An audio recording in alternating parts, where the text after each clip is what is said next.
Hello everybody, welcome back to Making It Up. I'm Isa and today I can't believe I'm saying this, but this is the last reading wrap up of the year. I have had so much fun this year just sharing what I've been reading with you guys and knowing what you guys have to say about it and just sharing this other part of my life that I usually don't share because it isn't makeup. I've just had so much fun doing so, and today I am doing it for one last time in 2022. I have some good books here that I read this month that I can't wait to share, so let's just get into them. First book I read is The Glucose Revolution by Jessie. This is her last name. I'm not going to attempt to butcher it, but basically I started following Glucose Goddess, this lady right here, on Instagram a few months ago, and her content changed my life, so I decided to read her book. This is a book about how you can revolutionize your life and your health by controlling your glucose levels and understanding how glucose works in your body. So much of our physical and mental health is tied intrinsically to what we eat and what we put in our mouths, and we all subconsciously kind of know and understand that, but this book just breaks it down super easily and it gives you all the tips and tricks and kind of an explanation on why your body might be feeling a certain type of way, and it could all be tied to your glucose spikes and your levels and how you're putting things in your body. And that's something we don't really think about, but when you read it and someone who knows what they're talking about explains it to you, you kind of get it and you understand it. It clicks in your head and you're like, why haven't I been working on this my whole life? So I think this book is literally perfect for everyone. Every human being who's alive would benefit from learning about this. This isn't a book about dieting or how to lose weight by controlling your glucose levels. This is more geared toward your well-being, your physical health, and how you can be healthier by implementing her tips. She first talks about what glucose is, and she explains why it's important in the body and why it's important to regulate it and be mindful of it. And then she gives you tips and tricks to help you control your glucose spikes. It's as simple as changing the order in which you eat your food. So it's not crazy, trust me. I don't do crazy diets. I don't really buy into all of that, but this book has really changed my life. It has changed my body. It has even helped me regulate my hormones. So I owe a lot to this lady right here, and I think we can all benefit from her research and what she has to say. So I would give this book a 10 out of 10. It looks super thick, but it is very easy to read. She explains all the scientific terms very easily, and at the end here she has a lot of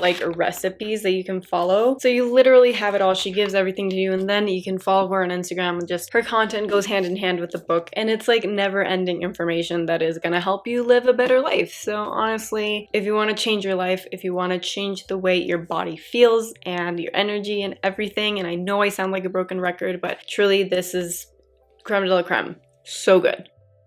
The other book that I read this month is The Maid by Nita Prose. This is a novel. It's a murder mystery novel, and I think it was voted the best murder mystery on Goodreads this year. This book is basically about a hotel maid who finds a very wealthy man dead in his room when she goes to clean the room, and they kind of frame her, and she has to solve the murder before, she is found guilty. And it was a good book. It wasn't bad. The main character is a little bit odd. She doesn't really understand social cues, and she's the one who narrates the whole thing, so it is a bit of an odd book as you read along, but I think it's charming. It's told from that character's point of view, so it's obviously going to be a little weird and different. I think it was meant to be that way. It was, I'm gonna say good writing. It was semi-engaging. It wasn't one of those mystery novels that's gonna keep you on the edge of your seat and you're gonna be oh my god, what's going on? Your mind is not gonna be scrambled. It is more predictable. I guess at a certain point in the book, they reveal enough so that you're okay, I know who did it. It's not gonna be a whole thing,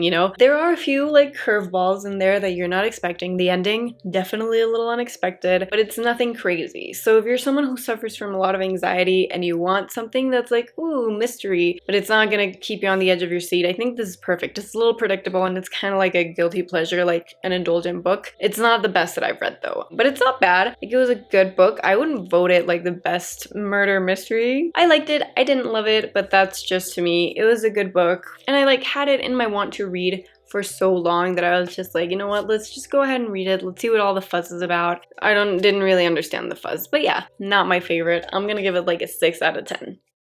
And that, my friends, wraps up my last reading update of the year. In total, I read 30 books this year. My goal was to read 24, so 2 books a month. I read a little bit more than that. I reached my goal. Let me know what your reading goal was, and let me know if you reached it. What were your favorite books this year? Just give me all the tea in the comment section. And also, please let me know if you enjoy this video format. Like, thank you so much for coming on this year-long reading journey with me. I have so much fun sharing with you guys and like recommending what I'm reading and letting you know what's worth it and what's not. But let me know if you guys actually enjoy that. And if there's anything you want me to change about these videos, like do you want me to do like less frequent, like just clump a bunch of months together and talk about more books per video, or what do you like, if there's anything you want me to change about these videos, let me know as well. Like give me your feedback and we will implement that for the new year. But yeah, thank you so much for watching. I hope you enjoyed, and I think this is literally the last video I'm doing this year, so ooh, I'll see you next year. I love you. Thank you for coming on this journey with me. And yeah, bye babes. Mwah.